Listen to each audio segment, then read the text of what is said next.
pagbibigyan natin yung request ni Sir na maggawa daw tayo ng video para sa pagtatanggal ng ng friction. At sana makatulong ito sa inyo mga boss. Gagawin kong video. Kung bago pa lang kayo sa aking YouTube channel, don't forget to subscribe and like. Alright, so simulan na natin mga boss. It's harder at night, but putting straw and can't show my eyes. Do you still think of me? I get a feeling you're lost in a dream. Kailangan natin dito mga boss itong 1/4 na bolt. Dito natin ilalagay sa may butas.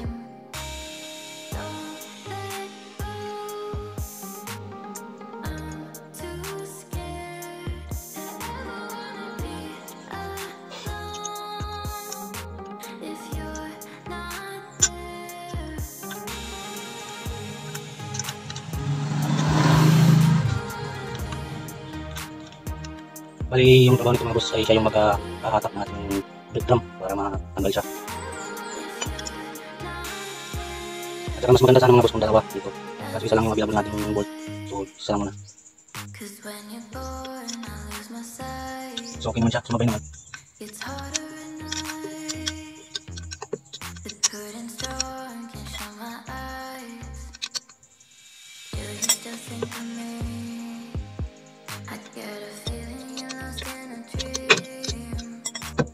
So ayan mga boss, natanggalan natin siya. Yan, so bali parang tinulak na yung ating ito, brake drum natin tinulak na palabas. Okay, so sa pagtatanggal pala ng brake shoe mga boss, ang lock lang nitong brake shoe ay ito. Ito lang yung kanyang lock. Yan, tamat. Meron din dito sa kabila. So yan lang ang kailangan natin tanggalin para mapaplas natin ang ating brake shoe. So sa pagtanggal pala nito mga boss, kailangan lang natin i-twist to. Putin lang natin itong parang nasagit na ito. Yan. So natanggal na siya. Balik ko lang yung lock niya mga boss. Ito rin sa kabila. So yan. Pag natanggal na natin yung mga boss, pwede na natin tanggalin. So. Yan.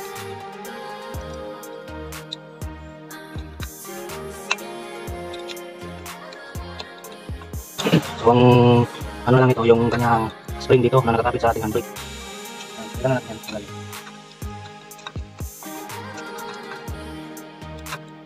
Hanapin lang niyo kung saan kayo komportable. Tatanggal. Tingnan kung lakas mo na yan.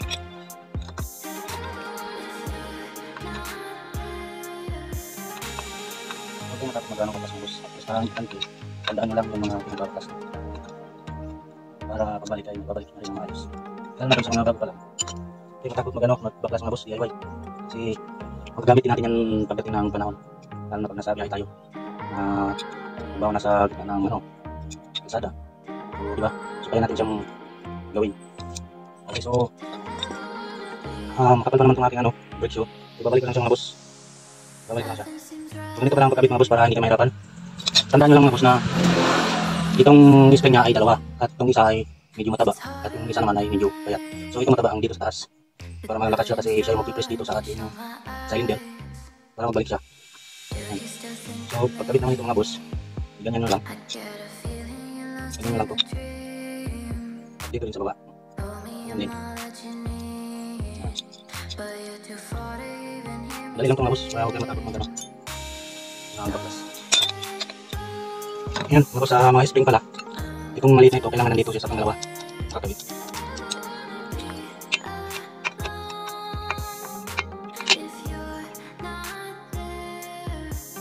Yan. Dito naman. Ganyan siya.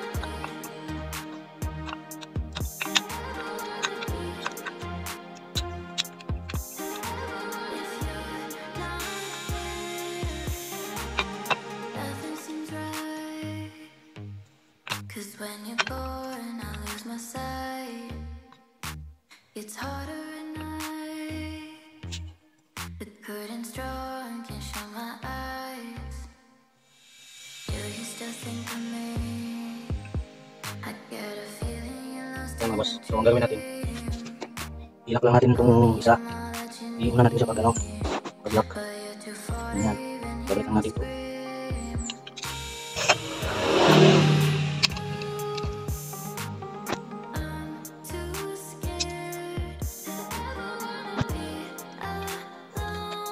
Ayan.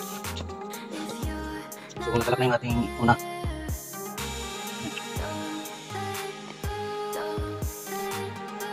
Ito naman, kabit natin yung kanyang spring. Ayan, nakakabit na siya mga boss. So balikan naman natin yung lock.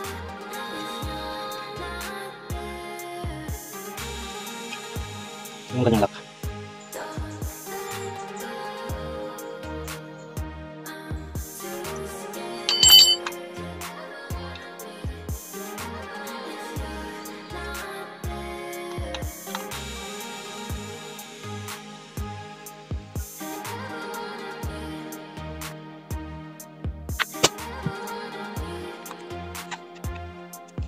Ayan mga boss. Ano natin? Ibalik na natin. So ano ang gagawin natin? Ayos lang natin siya. So ayan. Bali ito lang yung dalawang lock ang ano dito mga boss. Pag nagpaglas kayo, itong dalawang lock lang. Pag natanggal nyo ito, matanggal na rin ito. Ang tips ko lang mga boss, kung nagpaglas kayo nito, lalo na pag first time nyo pa, tandaan nyo lang yung itong mga spring para hindi kayo maligaw. Tandaan nyo yung mga posisyon ng spring. Yan. Yung tatlong spring tandaan nyo lang. At saka itong sa handbrake. Yan. So kailangan yung tandaan mga boss na ito dito isasalpak sa itong butas. So pwede pala itong magkabaliktad mga boss ito. Magkabaliktad pwede yan. Nasa inyo na kung anong posisyon nyo ilalagay yung magkabila. Pwede yan silang magkabaliktad. So yun lang mga boss ang ating video. At siyempre papakitan na natin ng pagkabit para sulit yung pag-panood nyo mga boss sa video nito. Tanggalin na natin itong bolt. Tanggalin na natin itong bolt na ginawa natin puller.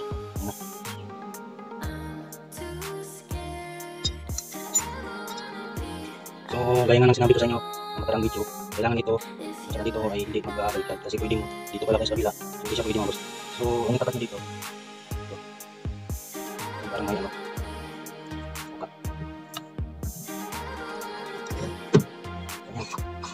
ikutin nyo lang mga boss. Pwede nyo lang pupukin. So balik muna natin itong gulong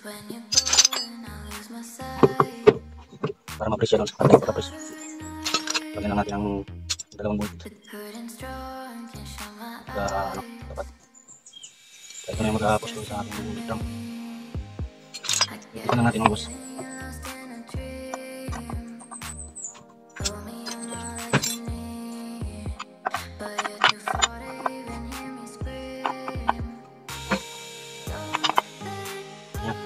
So, tanggalin natin.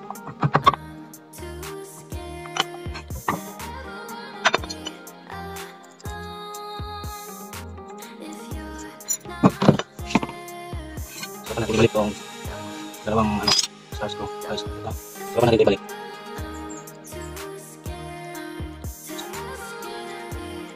Yung kanyang lock dito sa bolt drum para hindi siya matanggal.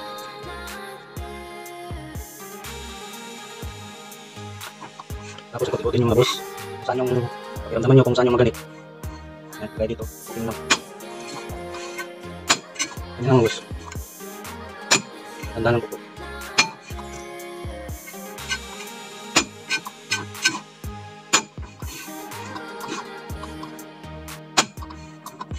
Ayan, okay na. Tapos okay na yung ating ginawa, yung ating tutorial. Sana nagustuhan yung mga boss ang ating video na ginawa. Don't forget to subscribe my YouTube channel. Bago ka lang po kayo sa YouTube channel, huwag niyong kalimutan i-subscribe.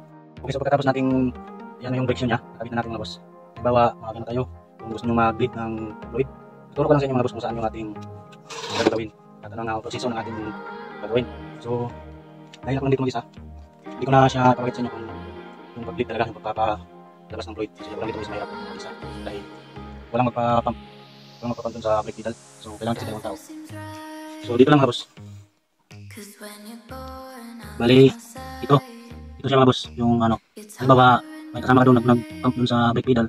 Pag ano, pag bubuksan mo na dito, sabi ipa-ano mo sa kanya doon, ipa-diinan para pag buwag mo dito, lalabas yung lahat ng fluid. At saka wag pabitawan doon mga boss hangga't hindi mo pa dito na ibalik pagsara. So ang gamit pala ditong tools mga boss ay gamit lang kayo ng 8mm na close range. Yan ang kasya dito sa ano to, sa bleeding na ito. So, ganito siya mga boss, oh. May takip siyang rubber. Yan, tatanggalin niyo ang takip, tapos i-pump doon. Tapos linan doon, tapos buksan dito. Ulit-ulitin lang ang proseso mga boss hanggang sa lumakas yung piswit ng brake fluid. At pag malakas na yung piswit ng brake fluid, yun ay okay na. Okay, so maraming salamat sa inyong panonood. Ingat sa biyahe.